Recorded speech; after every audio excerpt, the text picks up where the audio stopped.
Welcome once again to The Heat, and today we're discussing a topic that is very, very rampant right now in Kenya. We are talking matters divorce.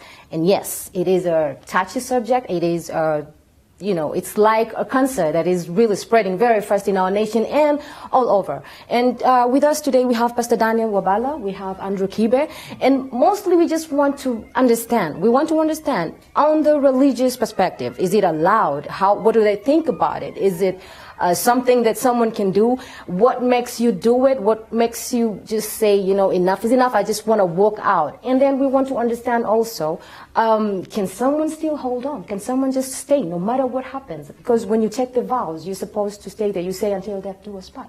But then we are saying that it's not death that is doing many people part. So we just want to understand that. And I want to start with you today, Andrew Kibe.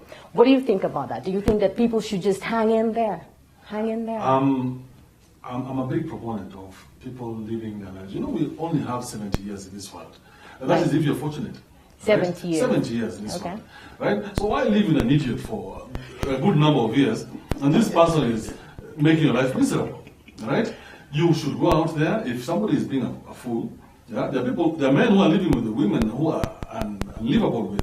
Unlivable. Unlivable, yeah. And that man should get out of that marriage very quickly. What about the vows? What about the commitment? The vows can be broken. It's not a big deal. It's the way even contracts are broken. I don't know why the church has made it look like it's such a big deal. I went on a certain church, and hopefully it wasn't him. And the pastor was saying it's one of the worst sins in the world, that you cannot divorce. And if you divorce, so I was like, what is this pastor? Why is he lying to people? Right? He himself is a sinner, and you come and tell me about other different sins. Right. Some people are living in serious misery, and they should be out of those houses as soon as possible. I agree. Yeah. Okay, I agree. Especially like now, for example, if somebody is, if the woman has started being disrespectful towards the man, in the custom, you can return her to the parents. Okay, well that's you have to get physical. Okay. You just take her back. All right, divorce. Pastor Daniel Wabala, what do you think? I'll go back to the originator of marriage. Okay. So if we are going to understand what marriage is all about, we have to go back to the originator, who is God. And according to God, He says He hates divorce. There is not any place in the Bible where He has permitted anybody to divorce. Why? Because you see, divorce. Hold on. Excuse me for a minute. Excuse me for a minute. Yes. Not to cut you short, but I've read the Bible a little bit. So, but I think there's a place where it says when there is unfaithfulness, then divorce is permissible in the Bible. Which Bible is this you are reading? There is only one instance where divorce is permissible. Okay. But look at it here. When God was creating these two people,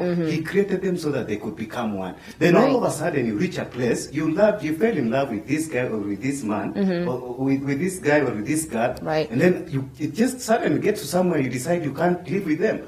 I mean, have we become that fickle in our society that we can just wake up one day and call it quits? Okay. Most of our parents, if you look at them, they endured marriage. Not that those marriages were good, not that everything was rosy, and nobody, by the way, promises you that you're going to have a bed of roses in marriage. Okay. Marriage is a couple of all things, and you have to be able to master endurance for you to be able to sail through. But we are living in a generation where people are being told, if it gets hot, get out. Rosina, you get out. Rosina, I mean, how many things are we going to walk Yes. out? And you being the moderator, you need to, rein in people like this. Because if you let him talk, he'll talk forever. And that time he's not telling us anything. I wanted to understand, and then I wanted to ask him something. Okay, you're saying that people are enduring, and you're saying a lot of things about the past in marriages and that God wants it to stay. But what if, like Andrew Kibe said, this person is just is living in misery rather. There is no marriage there.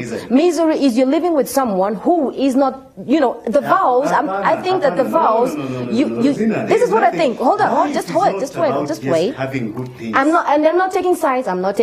I just want us to understand. I think Rosina is on my side. No, I'm not on your side. I just want us to understand, if you are in a marriage where only one person is actually in the marriage, because a marriage is a commitment, it's the vows for both people to make it work. What if someone is not making it work and you're there and you just try and it's not working? Do you you walk out? Do you stay? Everything in this world starts with a contract. Exactly. Even a friendship, it starts with a contract. And we're going to be friends, and there are some things we cannot do to each other. Otherwise, that contract will be able to, will what? You can terminate it. We can terminate the contract. Yeah. So even in a marriage, if you go into a marriage and you realize, I'm not getting what it is that That you begin. that we discussed. We discussed. Yeah, you said you'll be faithful to me, you're not faithful. Yeah. You said you'd not do this, you're not doing it. You said you'd be my companion, you're not my companion. You I said think- you don't lie, you're lying. Now what happens is, you are at liberty to terminate that contract. But the church is lying to people and keeping people in such misery. Like you said, our mothers and our fathers endured. Which was very wrong. It's sad. I think Yeah. it's sad to endure Which marriage. was very wrong. I'm sorry, You but I should think not. it's sad to if you're in endure a marriage and marriage. you feel like you're enduring, You know, you walk out. people are beginning to bring in this Western world mentality, which will not work in Africa. We're in Africa Okay. at the end of the day. And what forms our basis of our day-to-day living today is where we're coming from. But the unfortunate thing is that majority of us are beginning to walk away from where we came from, and we're beginning to embrace new ideologies, Western ideologies, that are not even working in those Western worlds. So, in our own All right, tradition, okay, we thank have you. polygamy. So, you're a proponent for polygamy. Thank you, Andrew Kibe. Thank you, Pastor Daniel Wabala. I'm sorry, we have to cut you short. We'll be right back. But this is what we're discussing. We're discussing divorce. I want to tell Pastor Daniel Wabala, I know people who have died in marriages because of things. I want to tell Andrew Kibe, I know people who have just walked out of marriages and regretted and wanted to go back and it didn't work out. We want to know your opinion. This is The Heat. Your opinion counts. His counts. Mine is just to observe.